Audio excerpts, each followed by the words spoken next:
my idea with this, and I've done some versions of this before, is it's just tree familiarization, and this park has a lot of different trees. We live in a very temperate environment here.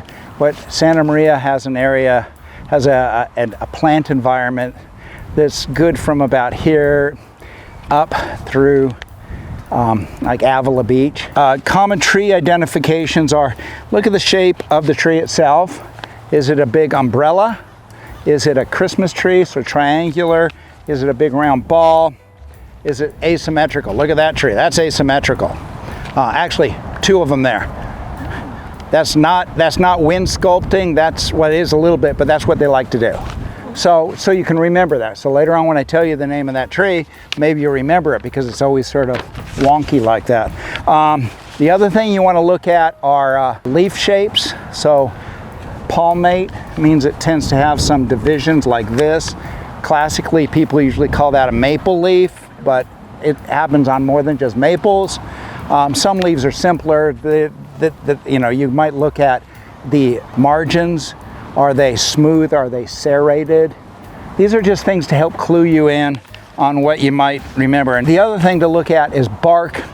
Is it cracky bark? This is cracky bark. Or does it have peeling bark? All bark has to give way for internal growth as the tree swells. So the bark either needs to crack or it needs to peel off. So that's always a good way to try to, it's a good one to remember. There are 4 basic plant types. The ferns and mosses, we don't talk about them because they don't grow into trees, okay? The conifers, these are the needle and scale bearing plants, so pine trees, the redwoods over there. And when I talk about these kinds, this also follows evolution.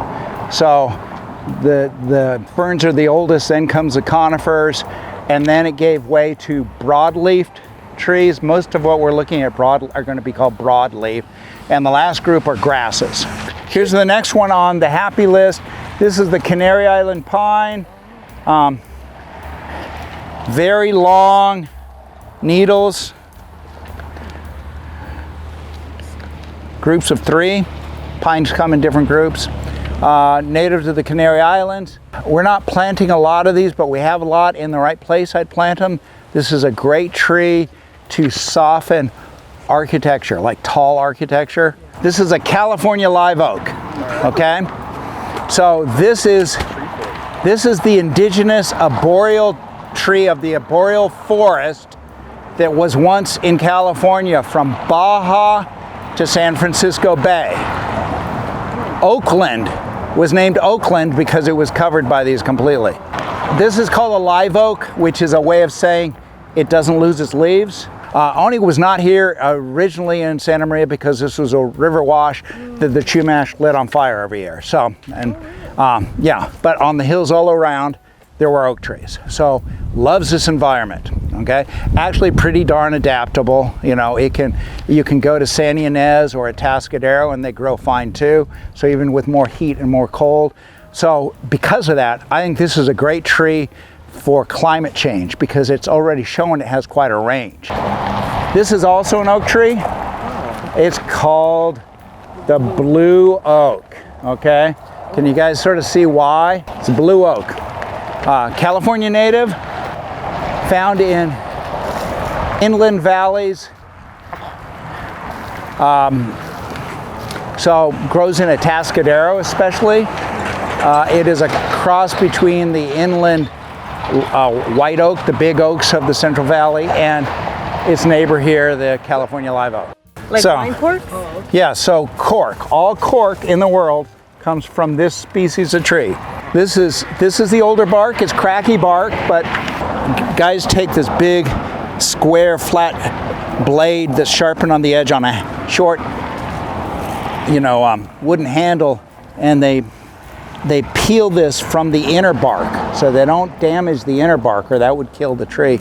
And they peel this off and harvest it. These 2 trees here, they're called California peppers. I just wanted to mention it. We have a fair number around here. First thing, it's called California pepper. It's from Central America. It's just a misnaming. So it produces a little seed that looks sort of like a peppercorn, and it certainly has sort of spicy smell around it. Very weak wooded tree, so they collapse. They also break up sidewalks a lot. So I'd put them in open areas, not along streets.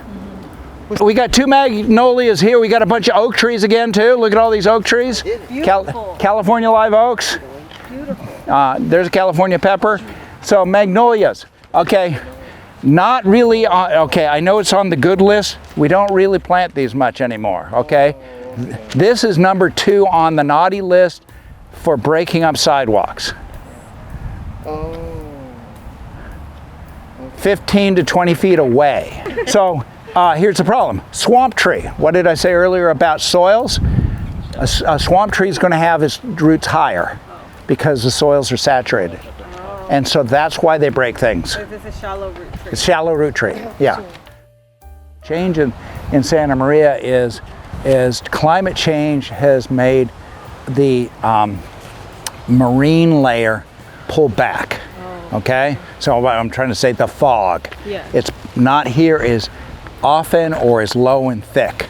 And so it's getting a little hotter, and it's also the humidity's less. They're big shade structures, right? So, and that's important in an urban environment because we have so much pavement and roofing that our heat levels all go up, which also means our utility costs go up. So trees are environmentally friendly by saving electricity in that way.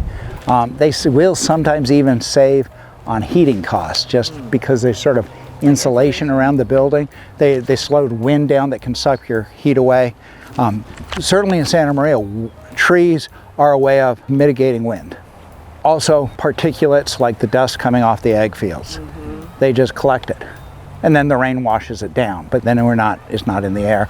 They also physically collect particulate air pollution.